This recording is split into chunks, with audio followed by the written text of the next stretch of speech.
Au cœur du Vatican, un silence de plomb. Tout indiquait une élection papale jouée d'avance, une tradition respectée, une logique implacable. Le cardinal Parolin, diplomate chevronné et favori de tous, semblait destiné à devenir le nouveau souverain pontife. Les votes en sa faveur s'accumulaient, la fumée blanche n'était plus qu'une question d'heure. Les médias du monde entier préparaient déjà leur titre, l'italien de l'esprit, le pape de la continuité. Tout paraissait si certain, si prévisible. Mais alors que le 4e scrutin débutait, l'impensable se produisit. Le cardinal Parolin, l'homme au centre de toutes les attentions, avait disparu. Aucune prière matinale, aucun mot à quiconque, aucune instruction. Évanoui, stupeur et incompréhension gagnaient l'assemblée. Comment le favori incontesté pouvait-il s'évanouir à l'instant crucial? Quel mystère insondable se nichait dans les replis secrets du plus petit État du monde, là où la foi et les affaires des hommes s'entremêlent depuis des siècles?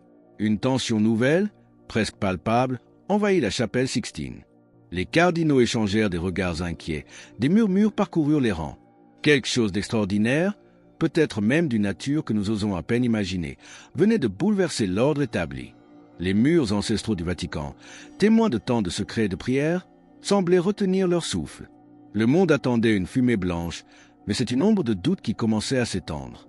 Nous vous invitons à plonger au cœur de cet événement qui défie toute explication rationnelle, une histoire de foi, de renoncement et de dessein divin bien plus grand que les ambitions humaines. Comme petit merci de nous rejoindre aujourd'hui, nous offrons un moment de bénédiction partagée. Commentez avec le mot « foi » si vous êtes ouvert à recevoir une pensée finale spéciale dédiée à tous ceux qui participent. Et s'il vous plaît, appuyez sur « j'aime » si vous appréciez ces moments. Le récit que vous allez entendre aujourd'hui pourrait bien ébranler vos certitudes sur les rouages cachés de l'Église et la manière dont l'Esprit Saint peut intervenir de façon spectaculaire. Restez bien avec nous, car au fur et à mesure que notre histoire se déroule, nous découvrirons une perspective sur ces événements qui pourrait vraiment vous surprendre. L'absence de Parolin n'était que le premier signe. Une série d'événements étranges allait s'enchaîner, observés par un témoin silencieux dont le regard perçant nous guidera à travers ce labyrinthe de mystère et de spiritualité. Qui était cet observateur discret? Et quel secret détenait-il sur la nuit qui a tout changé? La réponse pourrait bien révéler plus que la simple élection d'un pape. Elle pourrait toucher à l'essence même de la foi face à l'inconnu. Le destin de l'Église était en jeu. Mais qui tirait réellement les ficelles?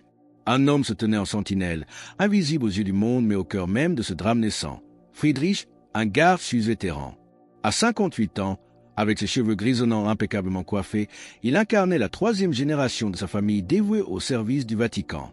Les secrets de ces lieux saints, leurs rythmes et leurs murmures, il les connaissait mieux que personne.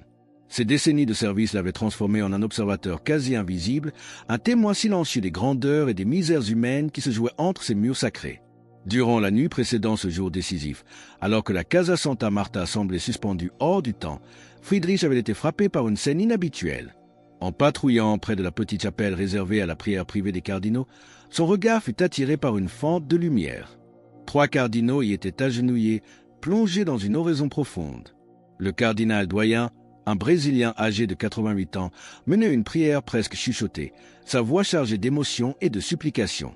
À ses côtés, un jeune cardinal philippin et un vétéran allemand écoutaient avec une gravité palpable. Mais ce qui alerta Friedrich, ce fut une absence notable, celle du cardinal Parolin. Les nuits précédentes, Parolin avait été le premier arrivé, ponctuel, fidèle à ce rendez-vous spirituel. Son absence, cette nuit-là, sonnait comme un présage. Plus tard, dans la pénombre des jardins du Vatican, Friedrich avait aperçu une silhouette solitaire errant sous une pluie fine, sans parapluie ni protection. C'était Parolin, le favori, l'homme que tous voyaient déjà pape. Que faisait-il là, seul, à une heure si indue, s'exposant aux éléments alors qu'il aurait dû se préparer pour le jour le plus important de sa vie? Son visage, brièvement éclairé par la lueur d'un lampadaire, trahissait un mélange de douloureuse acceptation et de paix profonde, comme s'il avait renoncé à quelque chose d'infiniment précieux. Friedrich, avec son expérience des hommes et des conclaves, sentit que ce n'était pas une simple fatigue. Une décision semblait avoir été prise, un fardeau à accepter dans la solitude de la nuit romaine. Quel tourment ou quelle révélation pouvait ainsi marquer un homme promis aux plus hautes fonctions? Le garde suisse comprit que le véritable drame ne se jouait pas dans les votes, mais dans le secret des cœurs et des consciences. Que cachait cette attitude et quelle influence aurait-elle sur l'issue d'un conclave qui semblait déjà écrit? Friedrich Keller n'était pas un garde ordinaire. Issu d'une lignée de serviteurs du Vatican, ce Zurichois de 58 emportait en lui l'héritage de son grand-père, présent lors de l'élection de Pie XI, et de son père, témoin du conclave de Jean-Paul Ier. Lui-même avait veillé sur l'élection de Benoît XVI puis celle de François. Son uniforme, dessiné par Michel-Ange, contrastait avec sa formation d'élite. Tireur d'élite dans les forces spéciales suisses, polyglotte maîtrisant 5 langues, expert en cybersécurité. Mais sa véritable valeur résidait dans son extraordinaire capacité d'observation et sa mémoire infaillible. Aucun détail ne lui échappait. Ces jours précédant le 4e scrutin, Friedrich avait perçu une tension inhabituelle, des regards fuyants entre cardinaux et une phrase en allemand, sa langue maternelle, murmurée à plusieurs reprises par un groupe de prélats germaniques. « Je ne m'y attendais pas, mais j'obéirai. » Ces mots, simples en apparence, résonnaient en lui comme le présage d'un événement majeur. Son ancienneté lui conférait un avantage. Pour beaucoup, il faisait partie du décor, ce qui lui permettait de saisir des bribes de conversation, des nuances que d'autres, plus jeunes, n'auraient pas comprises. Lors de la 3e votation, ce matin-là, tout indiquait que le cardinal Parolin conservait son avance. Les rumeurs le disaient proche des 2/3 des voix nécessaires. Pourtant, lorsque les cardinaux sortirent pour une brève pause, Friedrich, posté près de l'entrée de la chapelle Sixtine, remarqua un changement troublant chez Parolin. Son visage, d'ordinaire si composé et diplomate, affichait une pâleur inhabituelle. Ses gestes, habituellement précis et mesurés, semblaient vides, mécaniques. Ce n'était pas la fatigue normale d'un tel processus. Friedrich en avait vu assez pour faire la différence. Durant cette pause, il observa Parolin s'approcher discrètement du cardinal doyen. Avec un geste presque imperceptible, retirant ses lunettes et frottant l'arête de son nez, Parolin prononça cet mot que le garde, grâce à sa position privilégiée, entendit distinctement. « Je ne peux pas aller contre ce que j'ai vu. » Le doyen, visiblement ébranlé, posa une main sur l'épaule de Parolin. Aucun autre mot ne fut échangé, mais ce geste semblait confirmer une nouvelle d'une immense gravité. Qu'avait donc vu Parolin? Quelle révélation pouvait ainsi détourner le cours d'un conclave qui semblait inexorablement promis à son élection? L'intuition de Friedrich, affûtée par des décennies de service, lui soufflait qu'il venait d'assister à un tournant décisif, un de ces moments où le visible bascule face à une force inconnue. Que s'était-il passé dans le secret de la prière ou de la conscience du favori? Aux heures les plus sombres précédant l'aube, alors qu'il effectuait sa ronde nocturne, Friedrich fut témoin d'une autre scène qui défiait toute explication logique. Des voix étouffées, provenant de la chapelle Pauline, attirèrent son attention. S'approchant avec la discrétion qui le caractérisait, il entrevit par une porte entr'ouverte une scène saisissante. 5 cardinaux formaient un cercle autour du cardinal américain, celui-là même qui avait semblé être un candidat secondaire. Ce dernier était agenouillé, la tête inclinée dans une attitude d'humilité profonde. Le cardinal doyen récitait une ancienne prière en latin, sa voix grave et solennelle emplissant la chapelle, tandis que les autres prélats maintenaient leurs mains étendues au-dessus de la tête de l'homme agenouillé, comme dans un geste de bénédiction ou de confirmation sacrée. Un murmure parcourut alors l'assemblée, si bas que Friedrich peina à le saisir. Il a accepté. Cette scène évoquait des rites ancestraux, des moments de l'histoire ecclésiastique que le garde ne connaissait que par les textes anciens étudiés lors de sa formation. Ce n'était pas une procédure officielle du conclave, mais quelque chose de plus intime, une reconnaissance spirituelle en dehors des cadres canoniques. Friedrich observa chaque cardinal présent étreindre l'Américain avant de se retirer. Le dernier à partir fut le cardinal doyen, qui remit au cardinal agenouillé un petit objet que Friedrich ne put identifier. L'Américain le serra contre son cœur avec une profonde vénération. Ce matin-là, lors du 4e scrutin, le suspense habituel qui caractérise les conclaves fut absent. Lorsque le cardinal doyen annonça « Ab mu papam » et proclama le nom du cardinal américain, qui prendrait le nom de Léon XIV, la réaction fut tout aussi inhabituelle. Nul applaudissement spontané, nulle manifestation de joie exubérante. À la place, un silence total s'abattit sur la chapelle Sixtine. Les cardinaux demeurèrent immobiles, comme saisis par la portée de l'événement. Vous qui écoutez, avez-vous déjà vécu ces instants où le silence en dit plus long que tous les discours, où l'esprit semble se manifester dans le recueillement le plus total? Les vaticanistes chercheraient plus tard des explications rationnelles, des alliances de dernière minute, des pressions diplomatiques. Mais pour Friedrich, témoin de cette scène nocturne, il s'agissait de bien plus. Si ce message résonne profondément en vous et que vous vous sentez poussé à affirmer votre foi en cet instant, partagez Amen dans les commentaires ci-dessous. L'élection avait été écrasante, un nombre de voix presque sans précédent pour un candidat si peu attendu. Comment expliquer un tel revirement, un tel consensus autour d'un homme qui, quelques heures auparavant, n'était qu'un outsider. Quel poids invisible avait pu faire pencher la balance de manière si décisive et si silencieuse? Ce qui frappa le plus Friedrich fut la réaction des cardinaux après l'élection. L'atmosphère habituelle de soulagement et de célébration contenue, typique de la fin d'un conclave réussi, était absente. Les princes de l'Église s'avançaient en silence, beaucoup le regard bas, comme si l'élection n'avait pas été une simple affaire administrative, mais un événement d'une autre nature. Le cardinal Parolin, en sortant, conservait la dignité qui le caractérisait. Friedrich nota cependant qu'il ne portait plus ses lunettes habituelles. Ses yeux, normalement vifs et analytiques, affichaient désormais une expression de sérénité profonde. En passant près d'un de ses proches collaborateurs, Parolin murmura une simple phrase, presque inaudible. « C'est fait. C'est ce qui est juste. » Ces mots, chargés d'une acceptation paisible, semblaient clore un chapitre de lutte intérieure intense. Le nouveau pape, Léon XIV, contrairement à la tradition, ne se rendit pas immédiatement à la loggia des bénédictions. Il demanda quelques minutes qui se transformèrent en près d'une heure pour se préparer spirituellement. Les responsables du protocole, d'ordinaire inflexibles, respectèrent cette requête sans la moindre question, fait inhabituel dans la rigidité cérémonielle du Vatican. Qu'est-ce qui pouvait être si important au point de briser des siècles de tradition? Avant de se présenter au balcon pour sa première bénédiction Urbi et Orbi, Léon XIV demanda encore un moment de solitude dans la petite chapelle adjacente à la salle des bénédictions. Friedrich fut désigné pour garder l'entrée, s'assurant que personne ne vienne interrompre cet instant crucial. Par la porte entr'ouverte, le garde put voir le nouveau pape agenouillé devant le crucifix. Il ne portait pas encore la soutane blanche complète, symbole de sa nouvelle charge, mais un simple rochet sur sa soutane noire et l'étole papale. La plus haute autorité de l'Église catholique, dépouillée de toute pompe extérieure, affrontait le moment le plus intense de sa vie avec la simplicité d'un humble moine. Friedrich l'entendit prier à voix basse. « Seigneur, je ne comprends pas ce qui arrive. Sois ma force. Cette croix que je n'ai pas cherchée, ce nom que je n'ai pas choisi, qu'il ne soit pas mien. » Puis, il murmura en latin, comme pour lui-même, « Fiat voluntas tua in me » que ta volonté soit faite en moi.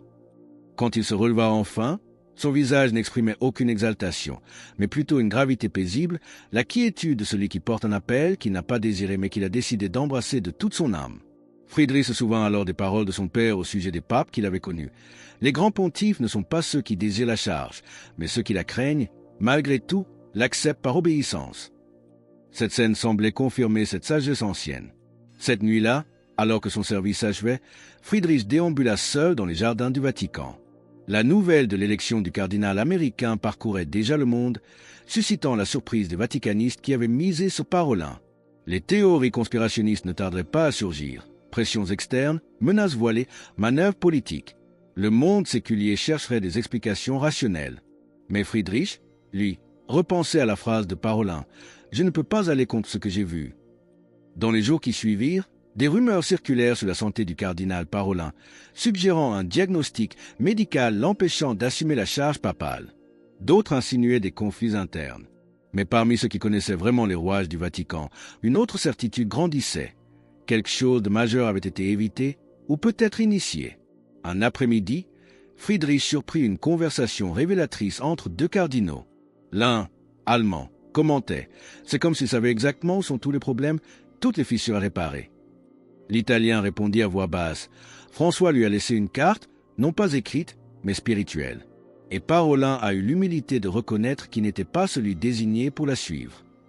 Ces mots confirmèrent l'intuition de Friedrich.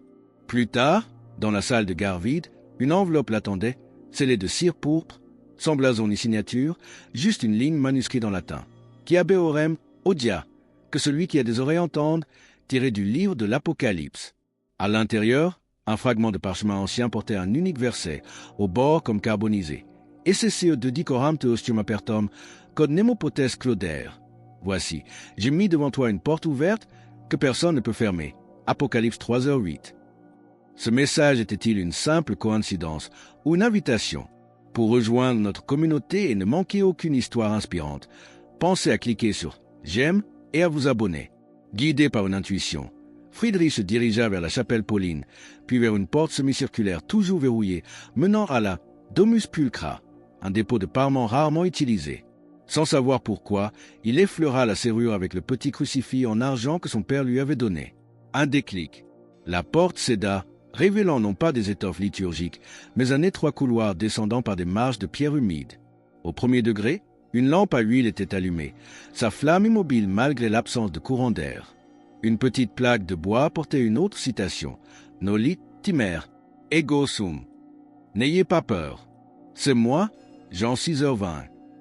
Où menait ce passage secret, ignoré des cartes officielles du Vatican? Et quel lien y avait-il avec la porte ouverte promise dans le mystérieux message? Friedrich s'inspira profondément et s'engagea dans le couloir secret, ce passage qui ne figurait sur aucune carte. En débouchant, il se trouva face à la figure imposante de Léon XIV. Le pape tenait un petit coffret en bois d'olivier marqué de 2 lettres entrelacées. Le silence était si total que même le lointain écho des fontaines romaines semblait s'être tu. « Voici, j'ai mis devant toi une porte ouverte que personne ne peut fermer », déclara doucement le pape, reprenant les mots du parchemin. Il s'approcha de Friedrich. « Vous avez servi l'Église pendant 3 décennies. Friedrich, vous avez protégé les corps, gardé des lieux. Écoutez attentivement maintenant. » Léon XIV s'agenouilla près d'un anti-prie-dieu, sortit un petit évangile usé et lut à voix haute. « Simon, Simon, Satan vous a réclamé pour vous cribler comme le froment. Mais j'ai prié pour toi, afin que ta foi ne défaille point. » Luc 22, 31-32. Le pape ferma le livre. Jésus n'a pas dit cela à la foule, expliqua-t-il, mais à Pierre. Pierre le faible, Pierre qui allait le renier. Et c'est à lui qu'il a confié son Église. L'amour du Christ ne nous choisit pas lorsque nous sommes forts, mais lorsque nous sommes sur le point de chanceler. Car seul celui qui a failli tomber comprend le poids de la grâce. Le garde sentit ses genoux trembler. Ce n'était plus une simple conversation, mais une rencontre où le voile du quotidien se déchirait. Isaïe 49, verset 16. Murmura le pape, les yeux fixés sur Friedrich avec une intensité bienveillante. « Voici, je t'ai gravé sur la paume de mes mains. » Puis, d'une voix qui semblait porter l'écho de conversations intimes avec le divin, Léon XIV conclut. « Vous avez été gardien du Vatican. Vous serez désormais gardien de l'invisible. » Friedrich ferma les yeux. Une chaleur intense l'envahit, non de peur, mais d'un amour qui consume et renouvelle. Peut-être, vous qui nous écoutez, vous êtes-vous déjà senti mis de côté, non choisi, à l'image du cardinal Parolin, ou faible comme Pierre au moment crucial. Les mystères du Vatican sont profonds, mais plus profonds encore sont les desseins de Dieu pour chacun de nous. Sachez, chers frères, chères sœurs, qu'il existe pour chacun un chemin, un appel. Si nous tendons l'oreille dans le silence de notre cœur, la voix de Dieu nous le révèle et nous donne la force de le suivre. Car, comme l'écrit l'apôtre Paul, maintenant donc ces 3 choses demeurent, la foi, l'espérance et l'amour, mais la plus grande de ces choses, c'est l'amour. 1 Corinthiens 13h13. Que cet amour divin vous guide et vous bénisse. Alors que nous concluons sur le mystère insondable de la volonté divine et de l'appel personnel, nous vous invitons à déclarer votre foi. Commentez « Jésus est roi ci-dessous » pour affirmer cette vérité avec nous. Et votre parcours ne doit pas s'arrêter ici. Cliquez sur la vidéo qui apparaît maintenant sur votre écran pour un autre message puissant que nous avons préparé pour vous.